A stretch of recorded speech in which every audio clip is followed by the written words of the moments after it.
We better get back, because it'll be dark soon, and they mostly come at night. Mostly. Welcome to Mostly Horror. Mostly. I'm Steve. And I am Sean.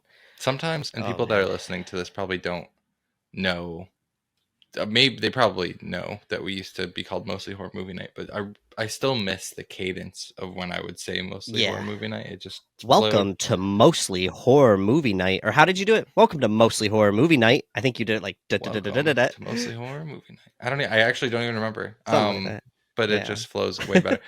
Mostly Horror is the name of the show. I'm Steve, that's Sean, and we are back with another episode. We're joined this time by Jacqueline Castel, who is the director of My Animal, which is out now in theaters. And by the time you're listening to this, we'll be out on digital as well. I'm really excited for you guys to hear that conversation. We talk about a number of films that I've never heard before, as well as Jacqueline's wonderful new quasi-werewolf film.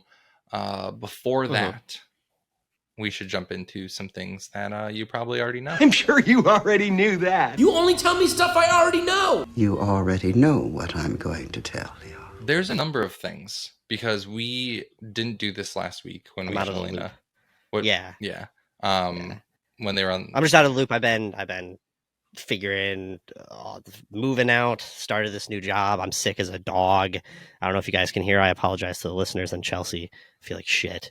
But yeah, what's the new stuff? Yeah, there's new stuff. And I don't even know where to start. I think the first thing that I saw, so Taylor Swift announced that she was going to release a live film of her concert on October 13th. And The Exorcist said, well, The Exorcist was supposed to come on October 13th. And they said, well, we're not going to compete with that. And so they moved to be a week. Yeah, they moved to be a week earlier. But even though that's happening, there's still a lot of things that are releasing on the spookiest day of the spookiest month. Really quick, is that like a crossing over audience right there? Are they like, listen, if we don't have the T-Swizzle fans, then I don't know, to be movie's honest dead. with you. It was like a consensus thing that, or not a consensus thing, but it was something that happened. Like Taylor Swift announced that they were doing, or that the concert was going to be on the 13th, and then David Gordon Green and whatever was like, well, we're moving to the 7th now. So it has to do something with the like timing of stuff. No, of course. It's just interesting that they're like, nah, that's like half our audience right there, gone. I guess you never know who's going to go see an Exorcist film. That said, sure. We got our first looks at something that is going to be dropping on October 13th, and that is the new Goosebumps series. We know that it's not going to be specifically an anthology series like the old one. It's going to lean a little bit more into the Jack Black version that we got, but it says that the new series draws on elements from 5 of the most popular middle grade books. That's a weird way to say it. Middle grade books, including Say Cheese and Die, The Haunted Mask, The Cuckoo Clock of Doom, Go Eat Worms, and Night of the Living Dummy. So I think that it'll be tapping into those storylines for some of these.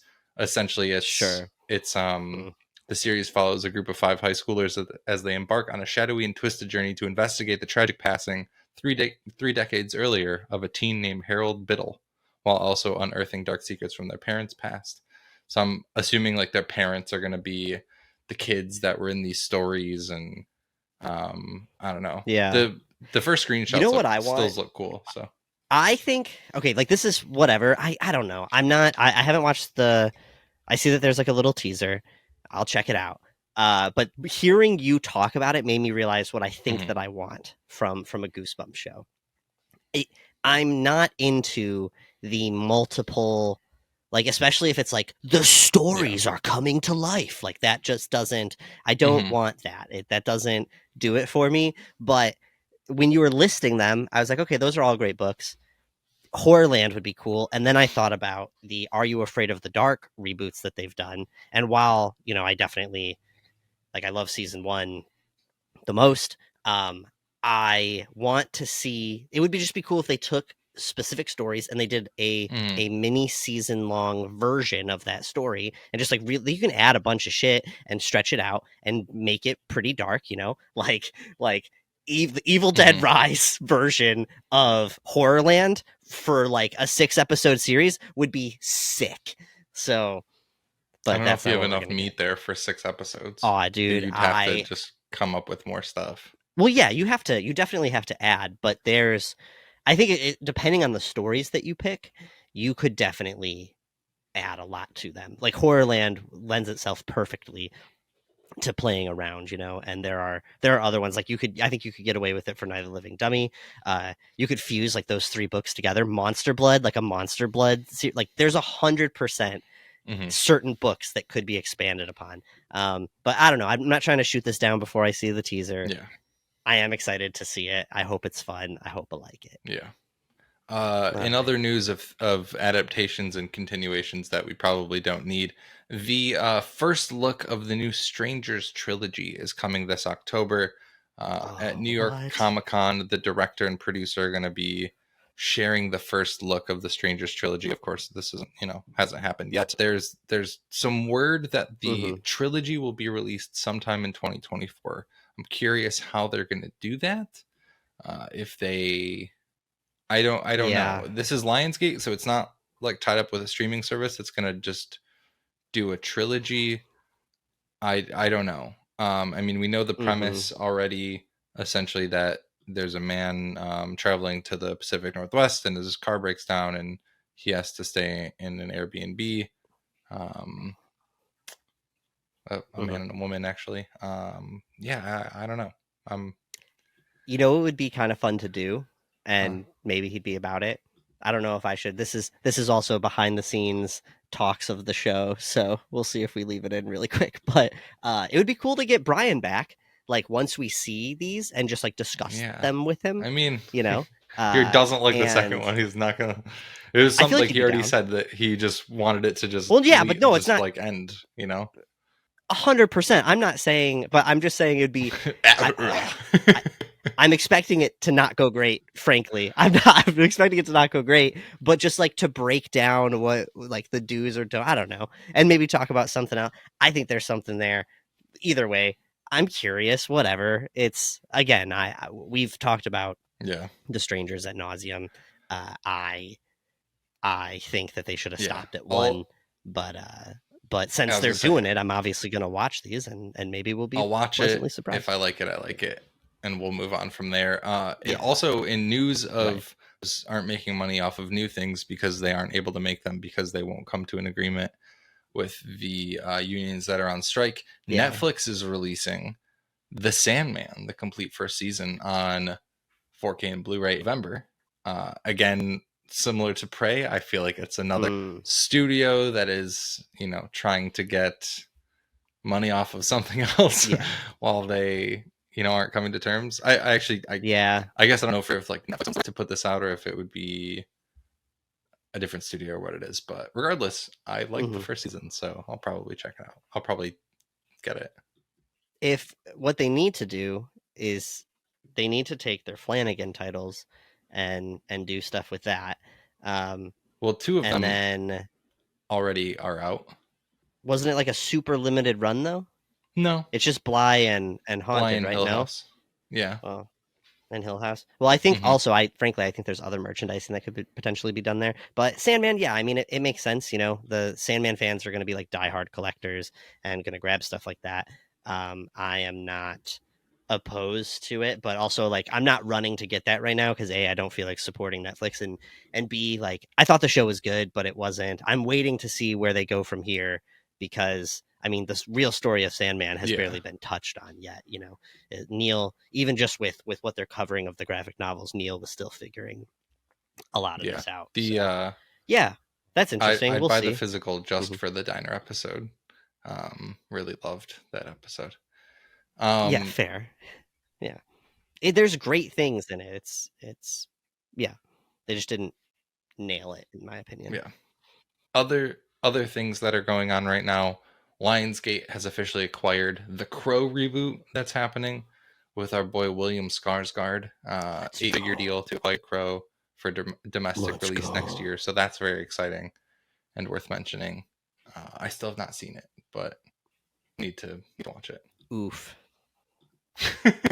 Let's watch The Crow. You're not gonna like it. 100. There's not a chance in the world that you like The Crow, but there's literally like it is not your movie. Okay. But I'll have Damn. fun watching you hate it. I thought you thought that I would like it. Nah. I never said that I thought you would like it. I said I want you to see it. Two other things to hit on. They're both trailers. This one I don't care all that much about, but about 15 years ago in the Grindhouse double feature, Eli Roth teased a film called Thanksgiving, a horror film called Thanksgiving. Yep. It is now coming out. People, based on the new trailer, which I watched, it looks like a movie. Looks like a horror movie. It's called Thanksgiving. Yeah. Yeah. People were, and I'm happy for this to be a goofy film that's set in Thanksgiving. Like I don't, the tagline is "There will be no leftovers." Like that's fucking great. I just don't like. I didn't see that. I don't. I hope that this is just goofy and fun. It seems like it will be. It seems very not Eli Roth, to be honest with you, which is cool with me. Okay. I don't technically, tend to love Eli Roth stuff. I know a lot of people were bummed that this didn't look like, the grindhousey vibe of what they expected it to be, but regardless, still looks fun. Yeah, I'll check that out as well. I And haven't then seen anything, man. The very last thing that I wanted to mention, and if you haven't seen this, we need to pause. We will pause so you can watch it. The trailer for Miyazaki's new film, The Boy and the Heron, is out. Dude.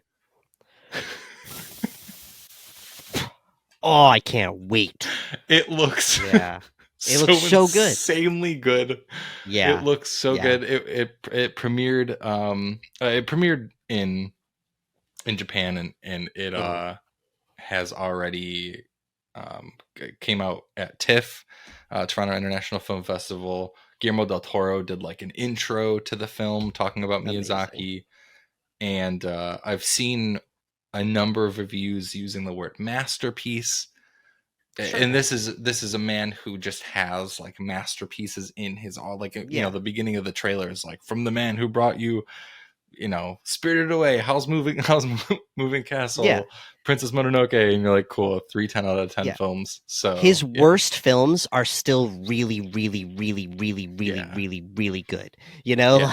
But this one is, supposed to be, an old man dealing with, coming to terms with the fact that he's going to die probably soon or not, long from now. And knowing that, I'm so curious. And it seems like from everything that I've seen and read, it seems Alice in Wonderlandy.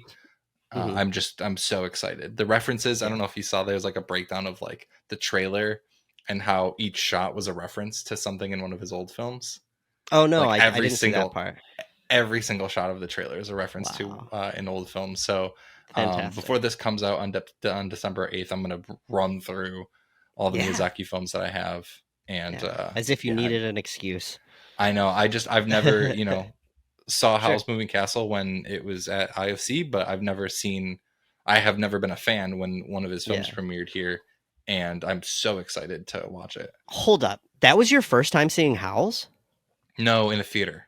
Sorry. Oh, I was like, I thought we watched that. I haven't seen, one of his films in a theater before. And obviously Howl's is my favorite and that was a wonderful experience, but I haven't been there for like a premiere of. For a premiere. I was like, we saw Poco Rosso. But okay. Oh, I guess that's true. I wasn't thinking about Poco Rosso is great. I think that's the only thing I've seen fantastic. In theater. I think that's the only other one I've seen in a theater. We watched Spirited Away. We watched Totoro on our home projector. But yeah. So. Yep. Okay. Cool. Yeah, I'm definitely excited. The art looks beautiful as always. There's no way that it's not amazing. So yeah, in the very, bag.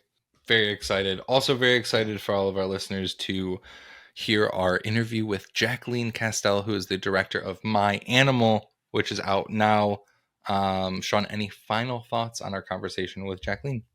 No, it's a great conversation. I still have to check out the one of the films that she recommends, which I'll just wait till you guys get there, but she recommends a very spooky Disney film from the past that I surprisingly have not seen. Excited to see that. But yeah, great conversation. We talk about so much cool stuff. Werewolves all day. And yeah, you guys are gonna have a great time. Is that is that spoilery? Should I not have said that here? I mean, we say it later.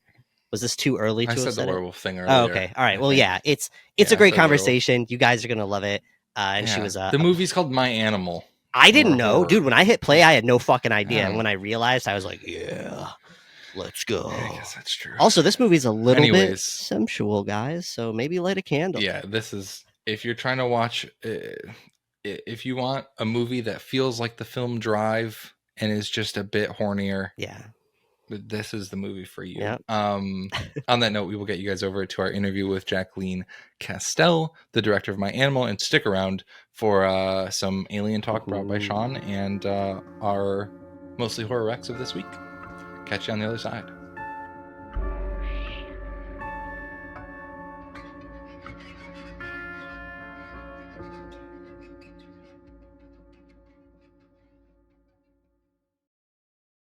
All right, we are joined today by Jacqueline Castel. Jacqueline is a director, screenwriter, and curator whose directorial debut, My Animal, comes out in theaters September 8th and on digital September 15th. Jacqueline, thank you so much for being on the show today.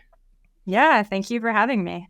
Of course. Yeah, of course. We're super stoked to have you. We're going to hit the ground running with one of our favorite questions that we ask every guest that we bring on the show. We're curious about your intros to the genre. So we're looking for maybe that moment when you were a little kid and you came out and saw something from behind the couch that you weren't supposed to, or you had an older person in your life maybe exposing you to some stuff that you weren't ready for. Do you have anything like that you can share with us today? Oh, for sure. I mean, I was voracious with like reading books and also watching movies as a kid. And I had this very funny association with it because my dad would like illegally street drag race when I was a kid. And he would tell my parents, he would tell my mom that he and my brother, like, were just like, we're going to go to the video store, right? Some videos. And we would do that. But we would like go to the video store and I'd pick out a movie. And then he would illegally street drag race with us in the car. And we would have these like gigantic helmets that were like not child size that would be like over our heads. And we'd just be like strapped in as she's like drag racing in Topeka, Kansas. And so I have this weird association with this like exhilaration and this rush with like fast cars and renting movies and horror movies. And I had this very specific association of like, this movie had come out well before I was like video stores and video store culture. There'd be movies that would like came out like 10 or 20 years previously and you would just like grok to it or whatever. And the movie that I like really got into was the one Disney horror movie, which is Watcher of the Woods. And that was like this movie that I just like became so obsessed with. And when I was older, I kind of like had forgotten what the name was, but I was like obsessed and I would like try to figure out what it was. And then when I moved to New York City for college, I went to like Kim's Video in the East Village where I ended up working because I was there so often that they like just offered me a job. But like, I remember describing to somebody who was working there that was a friend of mine. I was like, there's this movie and it's like this horror movie and it's Disney and I can't figure out what it is. And I just had these like weird remembrance of there being like an eclipse in the woods and like, this like very strange scenario with these girls. And the employee was like, oh yeah. I know what the movie is. It's Watcher of the Woods. And then I rewatched it and it tripped up all of these memories. And I was like, yes, and it still holds up. And it's got 3 separate endings. And like, it's such a weird movie for Disney. And then it's so interesting too, because that film, then later on, I started like looking into it. And it was shot at the same time as The Shining at like in Pinewood, like in the UK. So they were like simultaneously shooting. And there's like bizarre connections between the two movies. Like there's a moment where like one of the children, like this younger girl character, like does the same thing but like in a dirty mirror or like a dirty piece of glass of like putting this like missing woman's name in reverse on the glass, kind of like Shining style, like with the red rum, yeah. And I was just like, I wonder if those guys like ever like talked or if there was like any kind of like connection points, because I feel like there's some weird similarities between the two movies. So I don't know, that movie in particular was something that just like really, really stuck with me. Wow. And yeah, I kind of went all over the place with that answer. No, that it's is amazing. so good. You just put me to shame. I'm like embarrassed that I have not seen Watcher in the Woods. It sounded familiar, but looking at it, I have not seen this. I hate that, and I will be watching it immediately. Yeah. It looks like the Yeah, perfect. It like, looks like scarring material. Like, oh yeah, and it has yeah. like Betty Davis in it, you know, when she was in Yes. this era of doing these like scary horror movies and stuff, and I was Yeah. obsessed with her too, and like just everything about it, like especially when I was like, you know, an adult and rewatching it, I was like, oh, this pinpoints like this is like totally checks out. It's like Yes. girls doing what they're not supposed to be doing, like in the woods. It's like kind of freaky. There's an eclipse and then some sort of, well, I don't want to spoil it for you, but you know, there's some metaphysical entities that appear. So, and like people trapped in mirrors, and like there's so much stuff that like was so highly influential for me. And so that's like a really big reference point from when I was like pretty young. But then I think from there on out, I just got like really hooked on watching films, and I was like like this little kid that would just like go to the like library, because for some reason the public library had like way more interesting titles in the video stores sometimes. Yeah, Sure. So I would like go. There was like this one particular guy that I think was like the buyer, because he would always kind of give me this look and be like, "Oh, you're the one renting all this weird stuff." Because I would get like Czech horror movies, like Ballerina Week of Wonders, and like, you know, documentaries on 1920s film stars, or you know, like all sorts of stuff. All the stuff covered in dust, right? Yeah, Right, exactly. yeah. I was like, "Oh, that's the one." Yeah. Yes. So yeah, I really like, I don't know, I have like such a huge love of the cinema, and that like really formed the backbone of me like becoming a filmmaker, because I think that watching films when I was a kid was like an entry point for me understanding circumstances that I was struggling with, and it was like a real lifeline for me and something that was like really important. And so I think that I've always kind of like, I'm like, okay, well, if I can make that movie that I would have liked when I was a kid, then I've done my job. Doesn't have to, you know, like doesn't have to be a perfect movie. It could be this, this, and this. I could go in all these different directions, but you think about those early movies that you're just like, yeah, you know, that you watched when you were younger, that really like made a mark on you and really made it feel like, okay, things are going to be okay. Or there are other people like me, or other people that are like considering or thinking about stuff in the same way that I am. And you feel a little less alone when you're in like really small towns in the middle of nowhere. Yeah. So, you get it. Wow. Yeah. So you get that it. actually, you kind of perfectly segued into the next thing. I mean, you know, obviously your film My Animal, at the time that we're recording this, it hasn't come out yet in theaters, but will be coming out very soon. And great segue into us talking about it. So the script for this film was written by Jay Matthews, and I've read a couple of things about you talking about how the script kind of hit you, or at least the way it resonated with you when you first read it. Can you kind of tell us a little bit about why you felt like this was maybe like such a great project for you to work on, or how the characters of the script itself really resonated with you? Yeah, I mean, I think like, you know, when I first read it, I just really loved the family dynamics that were present. I felt like it was very similar to things that I had experienced in my upbringing. And it really just like, I just like connected in with it. Even like just like these weird moments where there'd be like a scene in a casino, and like part of my like upbringing, I was in Reno, Nevada. I moved around a lot as a kid. And so I was like, oh yeah, I know that scene. I remember going like kind of fucked up with my friends to the casinos, you know, and like trying not to get kicked out because we were old enough to be there. And I don't know, like I really connected with the isolation of the story, the isolation of like the characters, and like these characters that are I think everyone in it is struggling to connect in their own ways, and they're like fumbling, and they're missing the mark, and they're doing all the messy things that happen in life. And I don't know, I really resonated with like Heather's character. I saw myself in that character. I saw early relationships there, like, or, you know, just like again, that like messy process of like growing up and figuring yourself out.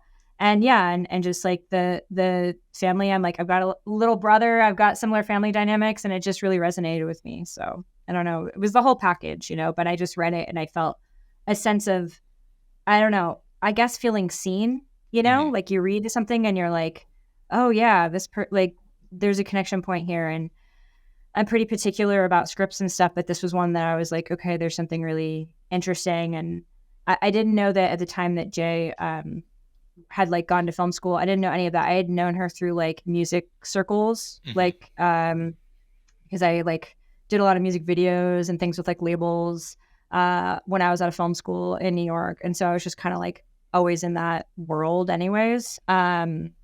So yeah, I just connected to that too, and I was a fan of Boy Harsher as well, her band. So it all kind of just made sense that and it was weird too because it was brought to me by a producer in Canada, who brought it to me, who was somebody that I met in China at like a pitch market. It's like very weird how these things can arrive at your front door. Fell right into place. Yeah. Whoa. Yeah, I was pitching a totally different movie about this like psychological horror film on this like volcanic island in Japan, and I was in China doing it, and my producer Michael Solomon, he was like, he had a cool project, and so we just kind of kept in contact, and then he was the one that passed me the script because he thought, oh, you might like this. But it wasn't until he actually sent me the script that I was like, oh, I actually kind of know the screenwriter.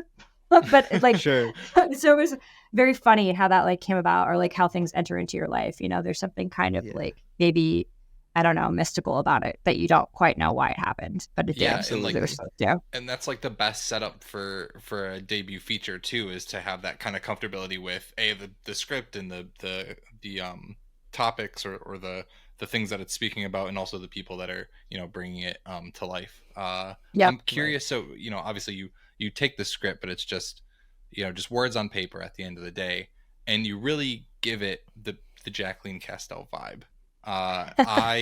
So, you know, My Animal was the first thing that first work that I've seen of yours, but obviously after watching it, I went back through your work, as did Sean, and you have a very, I won't say specific, but you play in this kind of surrealist playground in a lot of your work. You are experimental in a lot of your work, and I think My Animal has a lot of those bits. There's a lot of playing with colors, playing with shot composition, obviously the music, which we'll dive into a little bit later. I'm really curious if you could or had to describe what like the Jacqueline Castel vibe is, like what you're trying to achieve, you know, and put on film. What would you say that is? Because I love the vibe, but I'm curious what your vibe is.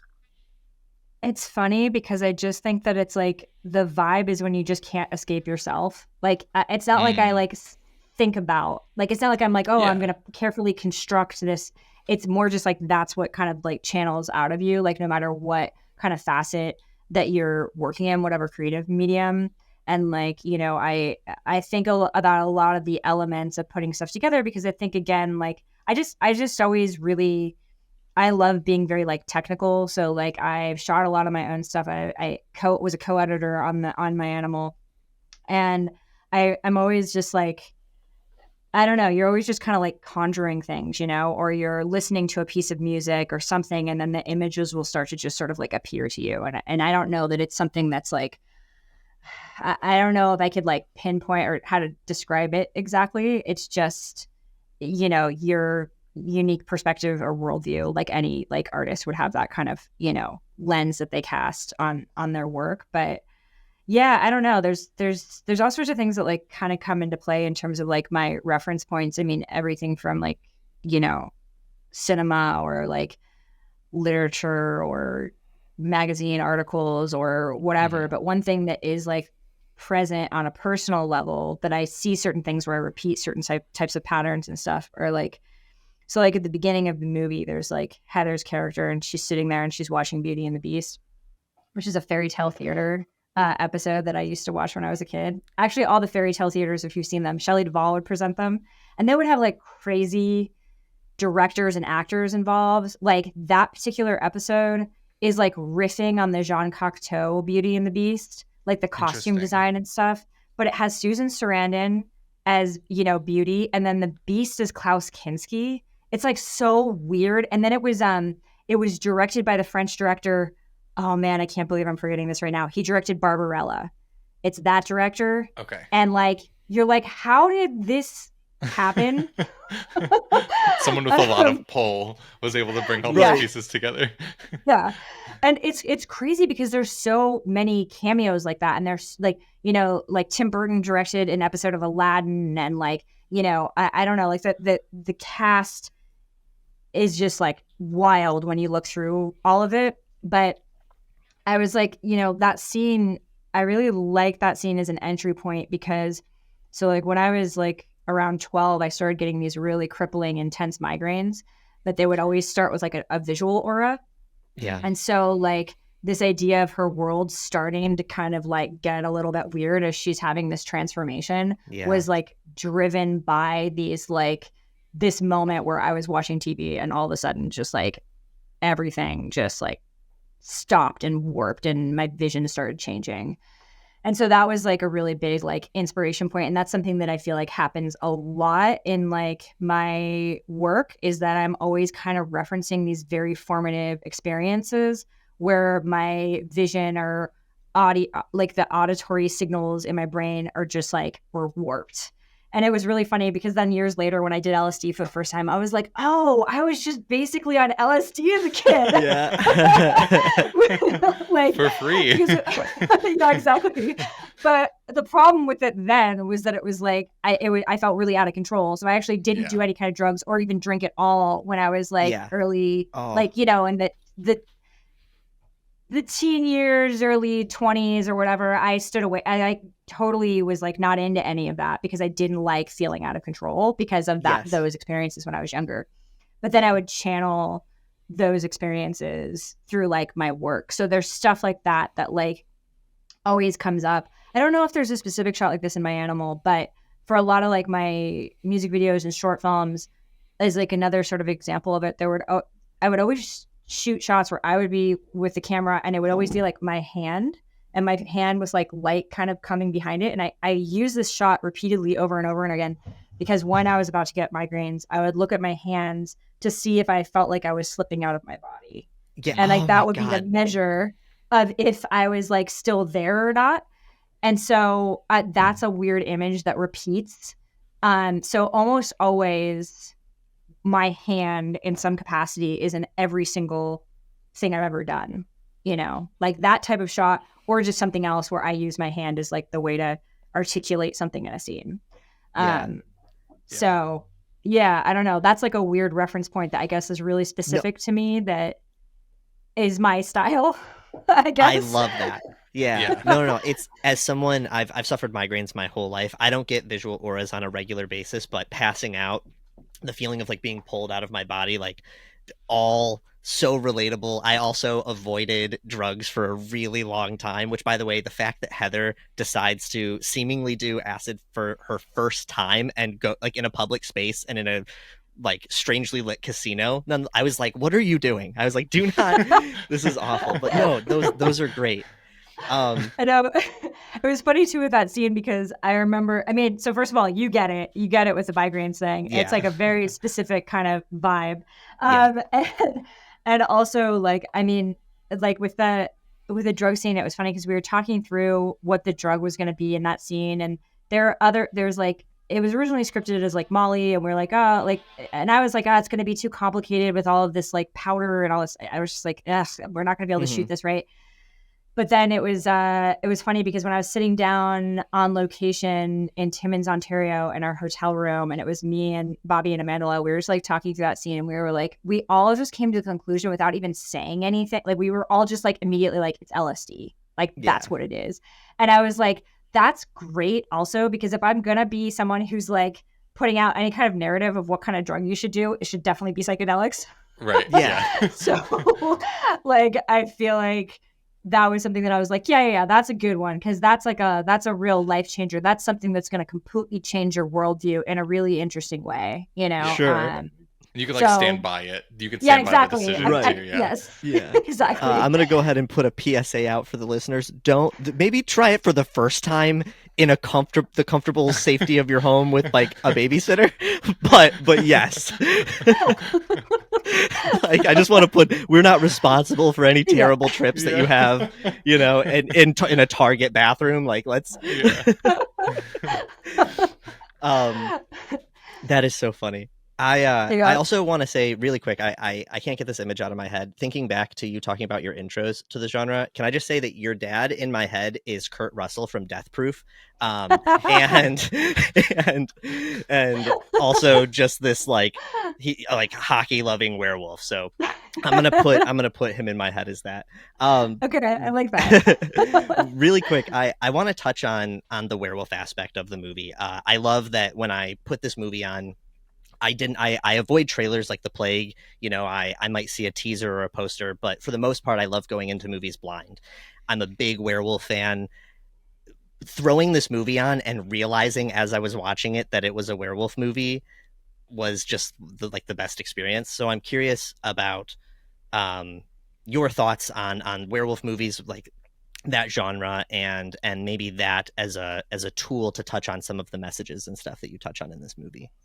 Yeah, absolutely. I mean, I think one of the things that I was really most excited about was like when I got the script was to be like, okay, this is a different way of approaching the werewolf genre, because I do think that it conjures something very specific for people that maybe is different with other types of like, like creatures like vampires or something, right? Because vampires Sure. can go into a really gory direction, or it can be like The Hunger, right? And like it can be approached in all these different ways. And I think with like the werewolf film, there is that too, but it's still, people still have this like stumbling block of like, oh, I like a werewolf film or I don't like a werewolf film.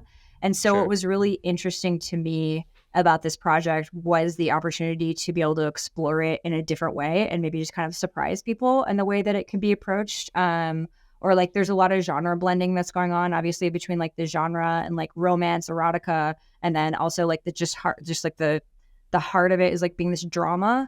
And I really loved being able to play within those different spaces with the film.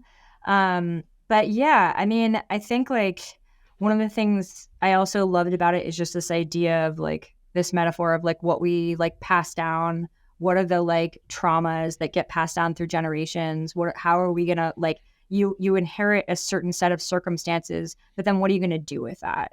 How are you gonna decide to define yourself differently, or how are you gonna fall into the same trappings? And then how do you work your way out of that? Because I think as like any human being has to deal with that. They're all handed a set of circumstances that they could not control, and then like how do you craft your own path to like self-ownership and self-acceptance and getting to a place where you can really like actually love yourself, because I think that's at the heart of this, and the heart of like Heather's conflict is that she has to love herself and accept herself before anything else is going to be able to happen in her life, and I think that that's something that like just works so beautifully with the idea of like the werewolf film, the Sure. werewolf mythology. And also just like kind of also blending this kind of element of this Beauty and the Beast kind of fairy tale or whatever, but that you see that at the beginning of the film, but by the end it's like, no, Heather has to do this on her own. There's not going to be anybody who's going to save her. There's not going to be a true love that helps her do this. It's going to help break things open, but at the end of the day, she has to be responsible and autonomous for her own decision to love herself. So I wanted to kind of play with that like line of like fairy tale and genre and werewolf stories, and just do something new with it, so that was something that I was really excited about in the context of werewolf films. Absolutely.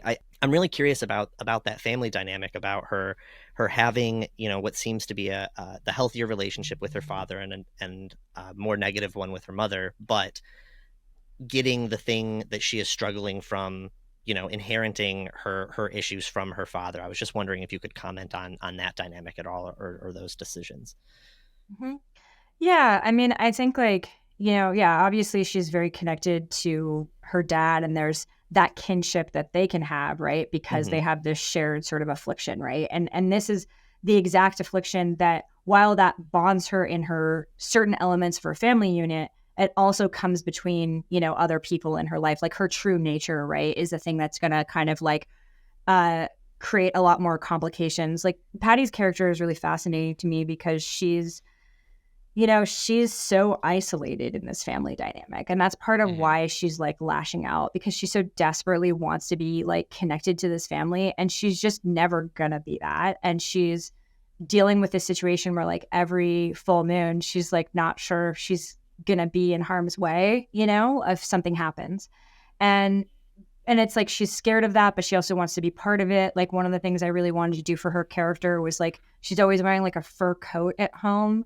And it's like because she like also wants to be this wolf, and she lashes out at her family and she self-medicates by being an alcoholic because she like doesn't, because there's no way for her to ever fit into that dynamic. Sure. So it is kind of like this interesting kind of idea of like, okay, she has this supposed like sort of curse that comes down from her dad, but it's not even really so much that or who she innately is.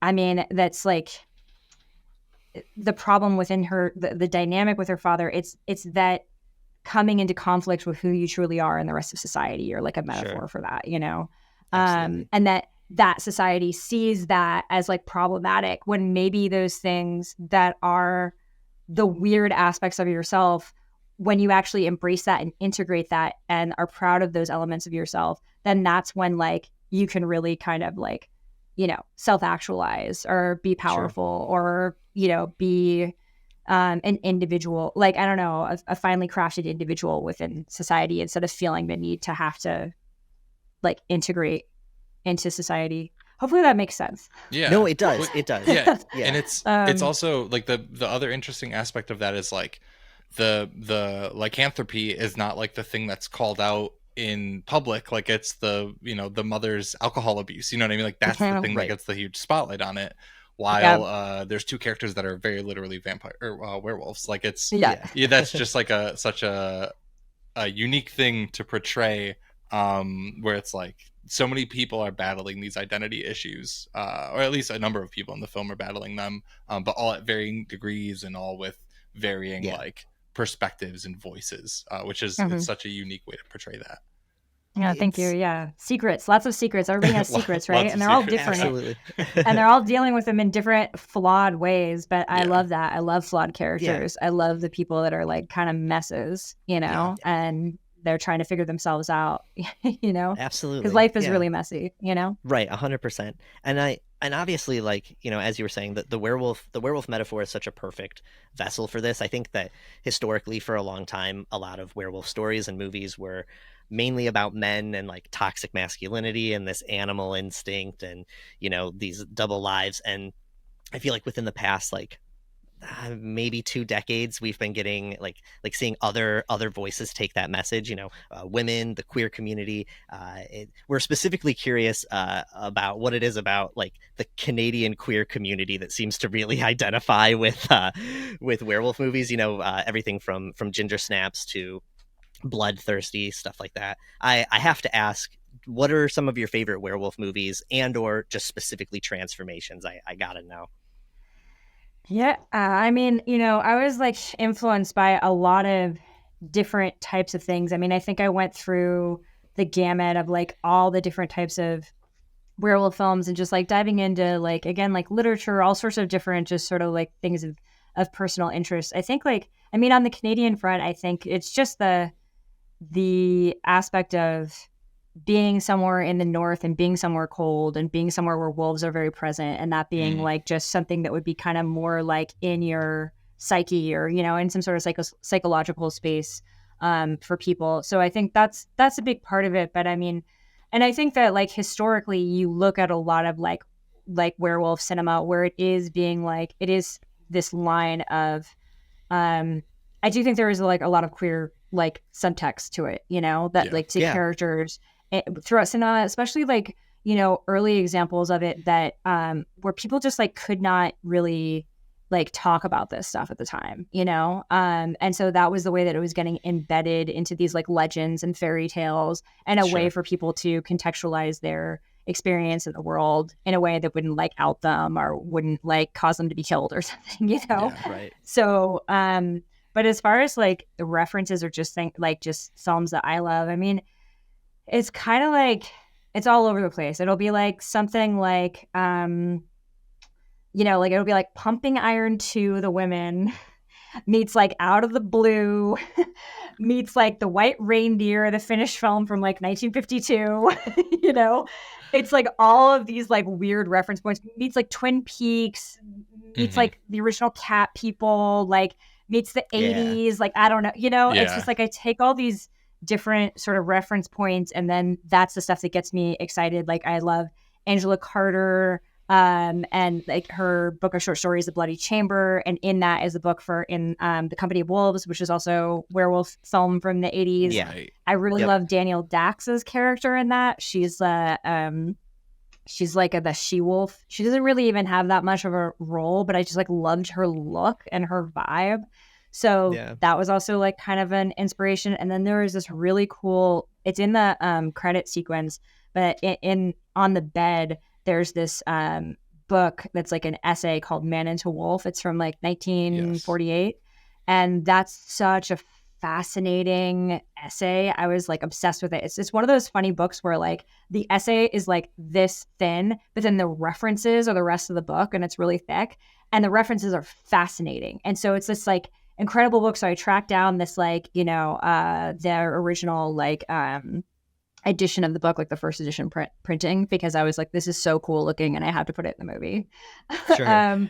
So I don't know. I get like kind of inspired by all of these types of things, or all sorts of different references from the cinema, or just certain things that I'll pick up on like on a camera level, or things that I want to experiment with. There are a lot of things that I was being really ambitious about, but we had like so little time to shoot, and like it was insane shooting a winter movie in the middle of a pandemic.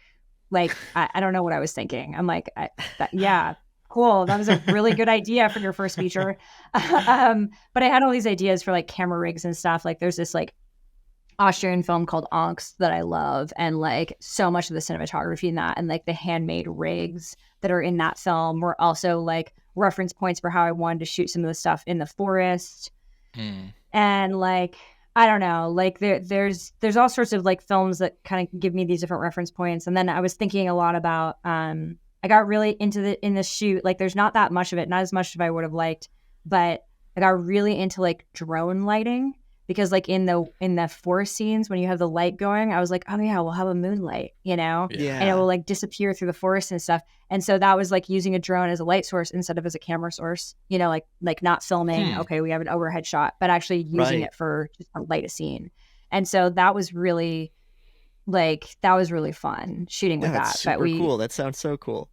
yeah, and that was really fun. I got so into that. I wish we had more time to experiment with that. Like I think that's like you guys were like kind of talking about just sort of the like experimental kind of elements that I have in my work, and I'm always looking for how you can like kind of push things, or like, you know, some of the stuff we were shooting was like on like weird toy lenses, or weird like, you know, like weird like Soviet era lenses that I got for like $30 on eBay or whatever, you know, and like that Russian so glass. yeah, exactly. So I'm always just like kind of constantly experimenting and trying different things, because I definitely don't prescribe to this idea of like, oh, you have to have like the fanciest camera and you have to have this. Yeah, It's like, absolutely. like that's just like not really interesting to me. It's like what, Agreed. like, I feel like, you know, I don't know. There's this idea. There's like a photographer, I think, that said this at one point, where somebody was asking some sort of technical question. It's like, oh, what camera? Like real gearhead nerdy kind of question. Like, what camera do you use? And the photographer was like, anyone you give me. And I was like, I love that, you know, because it doesn't matter. It's like the ideas behind that and what you can do with it and how you can push the medium. So I'm always just like interested in playing with like all kinds of stuff and experimenting. So there was a lot of that stuff happening too. It's the painter and not the paintbrush is always the best Right. way to go about things. No, I completely agree. Yeah, I have to absolutely. read this essay now, and also love the Company of Wolves reference. That just one of my favorite transformations, like coming out of the mouth and stuff. That's just great. I have to talk a little bit. You talk about all these experimental aspects and this creative process with these other people. I have to talk a little bit about. I think Jay is how you pronounce it. From working with them on the soundtrack. how the soundtrack is just so good, and it's so like intertwined with the filmmaking process, it seems. Can you talk a little bit about that? I have become a huge fan of Boy Harsher now. Like, I've been bumping it all day.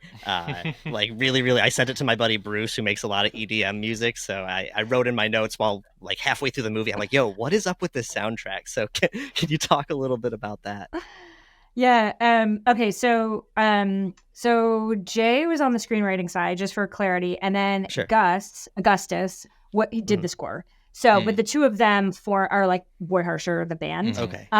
So it was Gus working on the score, but I think, we were just talking like really early on about like reference points, and I was already, before the score kind of came into play, I was already like, the film was already being edited with like Boy Harsher tracks. So I just asked for like instrumental versions of the songs, or anywhere that they had stems that I could kind of play with them a little bit, because then that way you're still kind of like, there's still going to be those elements of like similar like beat patterns or similar kind of sounds or similar textures that are going to come up that will also help just kind of like guide the feeling of where you want to go with like a piece, right? So I think like that's something that really helped in that process, was because I love, because of like maybe just like my music video background, or just being somebody who's a huge fan of music, I get a lot of inspiration when I'm listening to stuff, and it informs my pacing, it informs like the way that I work on stuff. I remember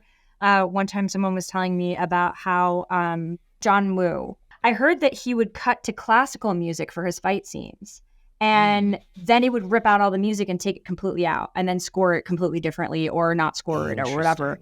But I love that idea of having this kind of like rhythm that's in the movie, that's just like there and present, even if that's not going to be the final music that ends up there.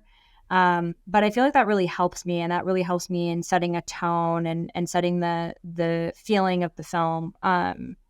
So yeah, music was always something I was thinking a lot about, like early on, and I was using to cut with. And then there was also like like there were like certain syncs that also were going to be important in the film, and so I had ideas, and some of it was like stuff we were able to license, and some of it wasn't, but at least I was kind of using it as a little bit of a guiding track. And also just like the sound design in general is also super important to me, and how that's being integrated, and all of the sounds that help kind of almost create like, I don't know, like these score type elements. Like an example I have is when I was working with my sound designer, Dean Hurley. We would do like, I'm always really interested in this like very subjective experience, and I always wanted to be like hearing and feeling things from the characters as if you were like in their perspective. So there would be like moments when we would be in the sound mix, and he would have like a microphone out that would go directly into our board, and I would just be like watching something, and I'd be like, okay, we need breath work here. And so I would do all the breath work where I'd be like, like that kind of stuff that would like help to just like make you feel like you were really running with that character. Sure. And then that itself becomes like a rhythmic element in the scene as well. And you're playing that off of the score, right? Because the score is in there, and you're in the mix, and you're working on it. But then you're like timing yourself to kind of work with the flow of the music as well. So I'm just like very interested in sound as like an experience, and as a psychological state, and as something that just gets you to a certain place, and so I spend a lot of time on my sound design elements, and that's a big part of building out the edit as well, is like just the specific kind of noises, the specific types of footsteps. I can get really specific about that kind of stuff. Yeah, I don't know. I think, well, and that's one thing, I think it's tough, even for like a 90 or 100-minute film. There's moments where there's a lot of dialogue, or scenes of heavier dialogue, but this is a film that has moments of no dialogue, or longer drawn out parts of no dialogue. And I think you really have to lean into those sound elements, and the score. When I was watching this film, I thought a lot about the film Drive, obviously a well-known film. I also thought about, is it Under the Skin, the Scarlett Johansson film? I thought about Under the Skin a lot too, because those are both films that, take a lot of moments to breathe. and it's really the sound design and really the soundtrack that keeps them going and creates that. I'm going to keep using the word vibe because it's just such a vibe to me, this film, and so it really creates that. And I see Drive all over this film and Under the Skin, which was just like wonderful to see. But yeah, we love the soundtrack, love the sound design, and again, it just seems so intentional, which is, as you're speaking about, obviously very true. We know we gotta get you going soon. We wish, we would love to talk about the amazing cast that's in the film, amongst other I know things. there's so many different things. Yeah, But maybe we'll do a round 2 later on. But I got to get you back for that Disney horror movie. Honestly, we gotta break down the watch. Let's do it. I will always talk about that kind of stuff, and like, Return to Oz. That was another big one. We'll do a double feature next time. We'll do a but Jacqueline, before we let you go, we end all of our episodes with what we call mostly horror recommendations. So it's a horror film and a non-horror film that you would recommend to the listeners. You've had a lot of recs this episode. There's a lot of stuff for people to dive into, but if you could pick one and one for us, we'd appreciate it.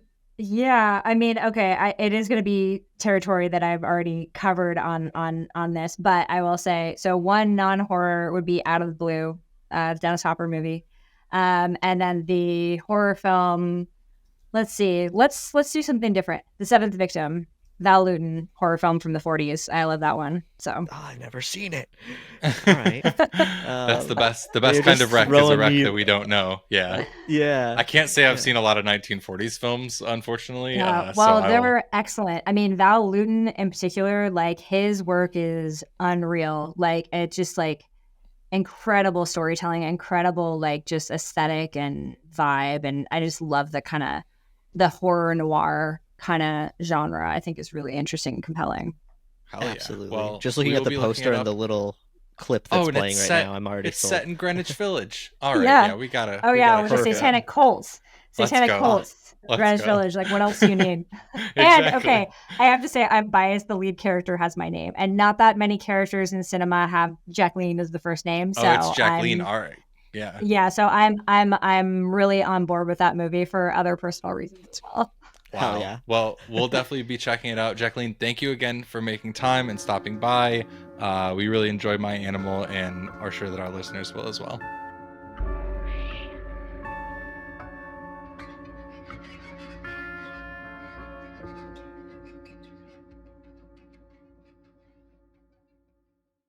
All right, thank you guys so much for listening to our interview with Jacqueline Castel. Check out My Animal now if you haven't already. It should be out digital by the time that you are listening to this. Thank you again to Jacqueline, who was so gracious to lend us over an hour of her time for that conversation. Yeah. Now we got our back to our unnamed segment, alien segment with Sean. Take it away, Sean. But I'm telling you that those things exist. We don't know exactly what they are. Do you believe that our government is in possession of UAPs? Absolutely. A fucking alien. I fucking love that intro. I think me and Chelsea really killed that there. That sound is fantastic. And yeah, it is unnamed. I don't know. I was thinking like tinfoil hat time or I don't know. We'll find something. We're not there yet. But TFT, guys, send TFT, time. Dude. TFT. All right, TFT is currently the used title. But guys, send us any ideas if you got a clever pun or something, and we'll lock that in soon. But yeah, dude, I just wanted to run by a couple things because a ton has happened. I am thinking more about covering a wide range. This is by no means everything, but we're not going to super deep dive each one, frankly, because it's a lot and we're still learning a ton. But I just want to run a few things by you guys. First off, just recently, the government, the Pentagon, has released their UAP website. That's with Arrow. Like Aeropostale? So it stands for the All Domain Anomaly Resolution Office. And yeah, so they have the Pentagon has officially released a site that is all about disclosing certain things to us. It's filled with it's going to be continuously updated, but it is already filled with new videos, case studies, hotspot maps, charts on size, shape, altitude, and yeah. So this is incredibly interesting. This is unprecedented. We've never seen anything like this. I have barely. What's the website? It's called it's aaro.mil. And from there you can find stuff. I guess I technically clicked on a page that's not found. Yeah, It's not aaro dot I said it's not .gov. No, it's .mil. All right, so I I still have to go through it. I have not been able to go through it a ton, but I know that the internet is freaking out. And one of the charts, we'll break down this in a future episode, a future segment, some of the stuff that's on there. But one of the things that we are seeing has been confirmed with a lot of the sighting videos that are being posted, and that is that orbs are everywhere. Orbs are the most common. Seriously, dude, orbs are the most common. If you look at the charts, it like breaks down like these are the popular, UAPs that we're seeing, where we're seeing multiple of these kinds, and orbs are overshadowing every other category astronomically. They are showing up in every single country, and they are some of the clearest videos that we have right now. And it literally looks like Phantasma, guys. It is just silver orbs, silver and or black orbs that are just able to do absolutely insane things. So that's nuts. And that's actually, I'm going to jump to another small thing. This is one I can't super deep dive, but I was talking to Steve recently about it. I just saw a video, which I still need to do research on. So we're going to call it conjecture, but whatever. There was a team of scientists in Iceland that were they're there to study an active volcano that is there. And they're looking into at this volcano, and there are areas where you can see like the red magma, but then there's other areas that are still magma and still incredibly hot, but they're black, like solidifying and black. And you see this, I'm pretty sure it's an orb, UAP flying. It looks like it's taking measurements of the volcano. It's clearly very interested in the volcano and studying it.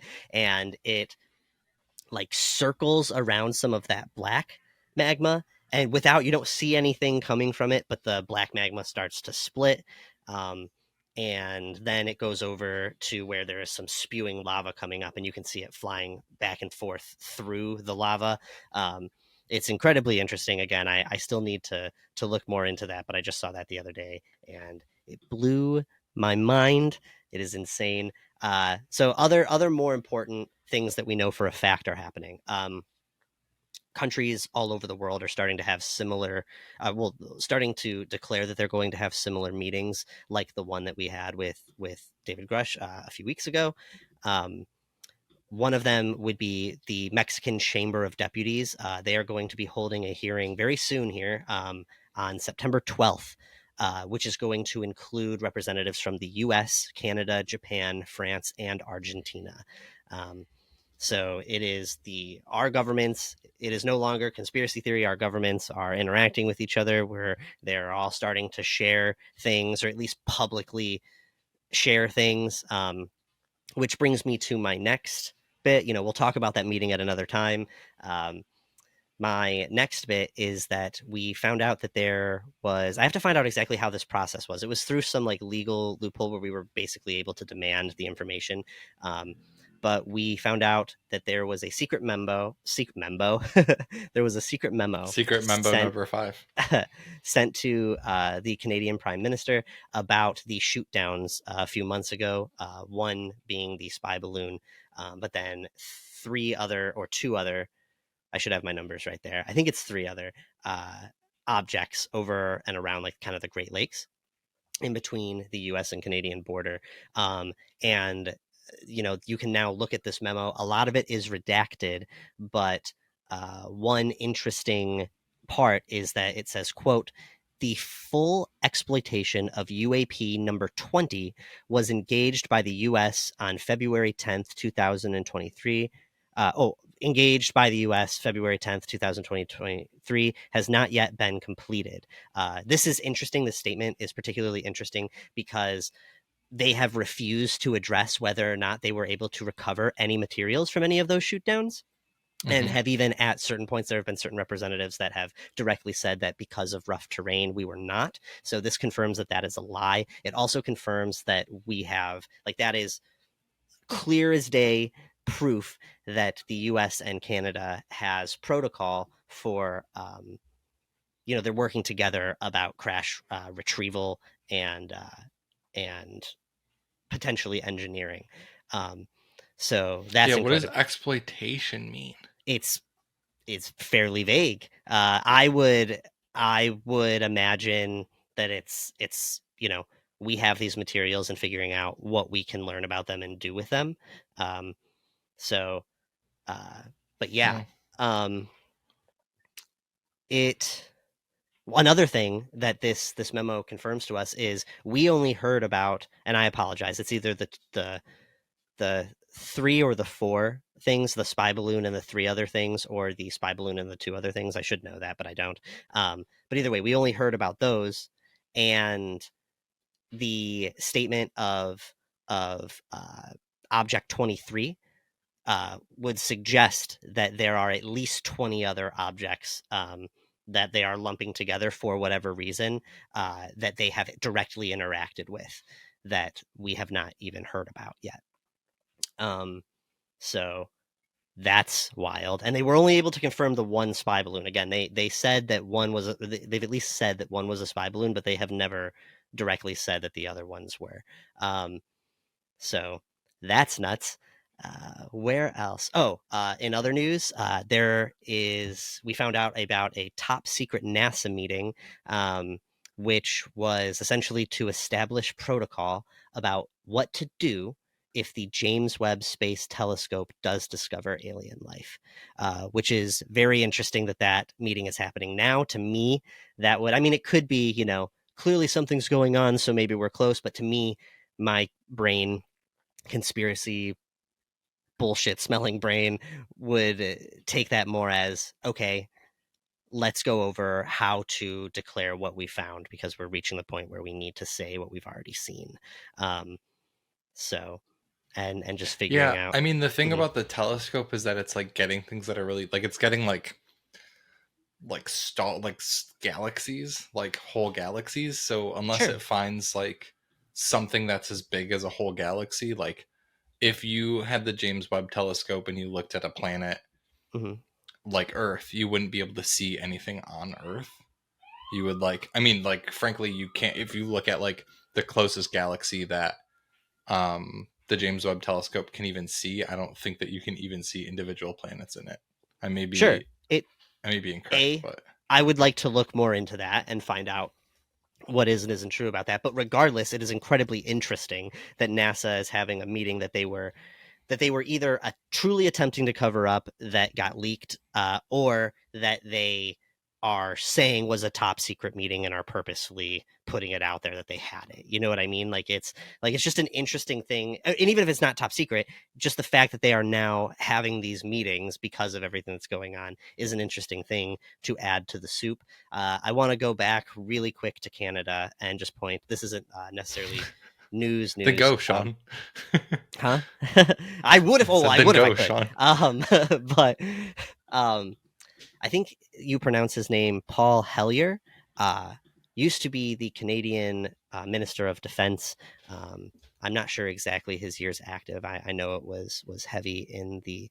He held many positions in office. I know that he was the Minister of Transport from 67 to 69, Senior Minister from 68 to 69, Minister of National Defense from 63 to 67. He was a member of Parliament from 58 until 74. That's in Trinity, in Davenport from 49. The dude holds a lot of credentials, and he's one of our earliest, modern earliest high credential holding people to come forward. He came forward in 2005, just saying, yep, there are absolutely aliens, and I know of many species. I just wanted to point everybody in his direction to check it out. I still need to fully deep dive that myself, but just wanted to point in that general direction. But at least says In 1967, he inaugurated an unidentified flying object landing pad in St. Paul, Alberta. It feels like aliens were always on his brain, but Sure. he probably, It, just has his eyes on him. Yeah, well, I mean, it's,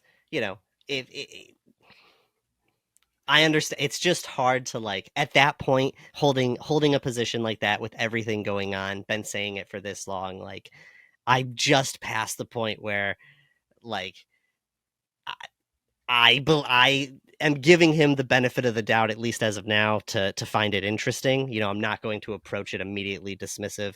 I'm not going to approach it that every word he says is absolute fact. But I have seen small interviews of his and find it interesting, and just the relationships between U.S. and Canada have made me want to look into him more. So anybody that's particularly on this hunt with me, go ahead and look into him as well if you don't already know about him. His last name's Hellier, which is like the documentary. Right. I was going to say, I also found that interesting. West Virginia, it's spelled differently, but yeah. And again, there's plenty more, but we're gonna leave it there. We'll potentially deep dive some of these more. I imagine maybe next week we'll talk about what happened at the Mexican meeting, if we got any new information or anything like that. And yeah, aliens, dude, they're coming. Aliens are coming, and we still have no proof. We still haven't seen an alien yet. It's coming. It's 100% coming. I need to see an alien. Sure, that's fine. I respect that. I agree. I need to see one, but but also, like, okay, either way, let's assume that aliens are not real. They're not real. All of this happening means something. It is not a random coincidence. It is not.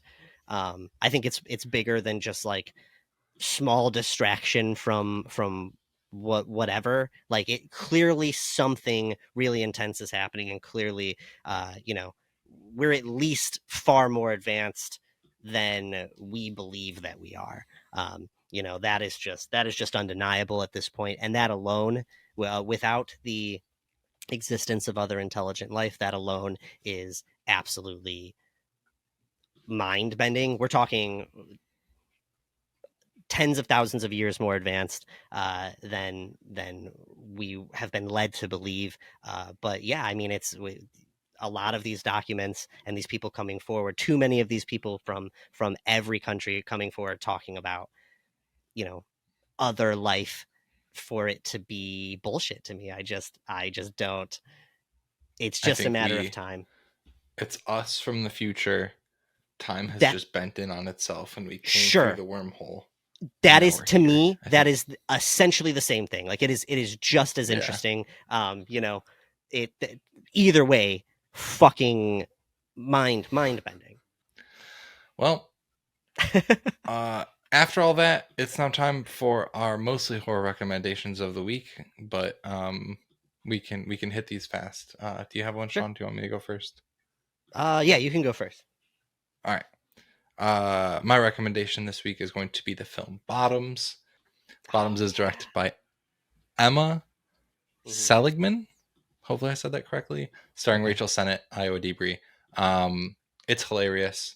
Saw it yesterday and wanted to recommend it because our producer and editor, Chelsea, her name is in it, and it's dope. And so if you can see Bottoms in theaters, it's funny as hell. So go watch it. But stay through the credits and see Chelsea's name because it's sick. I'll also recommend another film that is the only film that I think my name is in the credits for, which is Aristotle and Dante Discover the Secrets of the Universe, which is out now. Not in a lot of theaters, but it is out. So check that out. Yeah, Bottoms is dope. Emma Seligman, who did Shiva Baby, is just a great director. If you guys haven't seen Shiva Baby, it's hilarious and also like a really quick 70-minute watch and well worth a watch. So that was like 3 recs, but heck yeah, that's fair. You're about to get essentially 3 recs from me. My first rec is wash your fucking hands, guys. I'm sick as shit. There's clearly stuff going on. Don't you dare give it to me again. I blame all of you. No, it's be healthy out there. I hear that COVID's ramping up, stuff like that. It's crazy. My second recommendation is if you guys aren't watching the latest seasons of South Park, the latest seasons, catch up, because holy shit, they hit the mark every time. They are hilarious and making a lot of funny points about the very crazy world that we live in right now. And they're not even completely up to date. I cannot wait till we start getting episodes about all of the alien stuff. Aliens. You know, I'm still deep in. I think right now, like we're still focused a lot on ChatGPT and a lot of political things, of course. But yeah, South Park is absolutely brilliant, and I laughed the hardest that I have laughed in a minute recently. It's in an episode about the prince and princess that were living in Canada, whose names I don't even know. It's like Prince Henry, right? Henry, that guy. Sure. Yeah, they have a really funny episode. That's all I'm gonna say. And my third last rec, if you're on the alien time stuff, is if you heard my most recent rec. I think it was either last week or it was last time we talked about aliens. I recommended Unacknowledged, which I've talked about before. If you guys did watch that and you're looking for what direction to go next, I would say watch Netflix has a series. First off, boo Netflix, boo, pay your people. But so I want to address the strikes and everything. But if you're still on that plan, if the money has already been spent, you can check out Top Secret UFO Projects Declassified that came out in 2021. I think it ties along with a lot of the things in Unacknowledged. It's incredibly interesting. And if you're whatever, go back and rewatch some old Ancient Aliens episodes. A lot of that is rough, but dude, you can make whatever face you want, but there is so much shit in there. Whatever, dude, make whatever faces you want, but wait till I'm right. All right. Other things that you can do instead of that: read a book, go for a walk. Sure, I got drink plenty some of water. alien books to recommend as well. We'll hit some of those next week. On that note, send us an email. Tell us what you think about anything other than aliens. If the word aliens is in the email, I will delete it. You can do absolutely that. Mostly not. Horror Movie Night. I won't let Mostly him Horror Movie talk Night about at aliens. gmail.com. Bring it up. Our Instagram is at Mostly Horror Pod, and we are on Twitter and TikTok at Mostly Horror.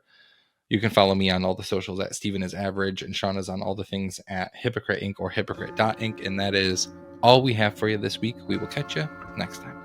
Goodbye.